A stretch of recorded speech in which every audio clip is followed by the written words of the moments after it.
let's stop. Now let's look at another tool called the monotone convergence theorem. Monotone convergence theorem is a theorem, so it has hypotheses and conclusions. If the hypotheses are met, the conclusion will be true. So it says if A sub n is a monotone and bounded sequence, then A sub n converges. It does not tell me what it converges to, but it just tells me that it converges. And that can be very helpful information. So let's look at what each of these words mean. Monotone means that it's either always increasing or always decreasing.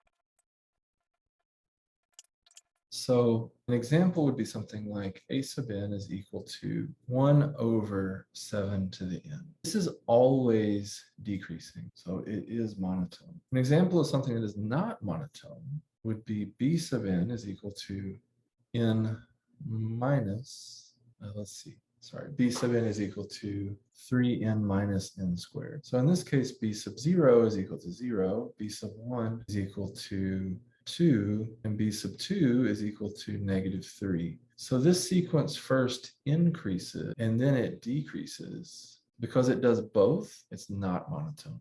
Now let's look at the second part of this, which is bounded. What does it mean to be bounded? So bounded means that you can find two numbers, an upper bound and a lower bound, so that your sequence always falls between those two numbers. So let's look at an example of, so what are some examples of bounded sequences? Well, an example of a bounded sequence would be something like sine of n. Let's call it k sub n is equal to sine of n. You know that sine is always between positive 1 and negative 1. So you could have 1 as an upper bound, and you could have negative 1 as a lower bound. Another example of a sequence that would be bounded is something like q sub n is equal to 3 to the negative n, which is the same thing as 1 over 3 to the n. So why is this bounded? Well, q sub 0 is equal to 1/3, and this turns out that this is getting smaller and smaller. So 0 is a lower bound, because no matter what happens, you don't actually touch 0. So because 3 to the negative n is between 0 and 1/3 for n in the natural numbers, this sequence is bounded. An example of a sequence that is not bounded would be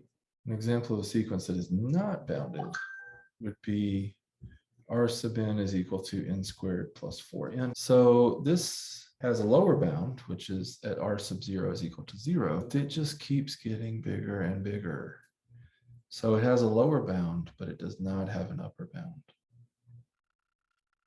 So that's what it means to be bounded. We have these two words, monotone, which means always increasing or always decreasing, and bounded, which means you can find two numbers to squeeze the sequence between for all of its values. And if you match both of those conditions, then you know for sure that your sequence converges.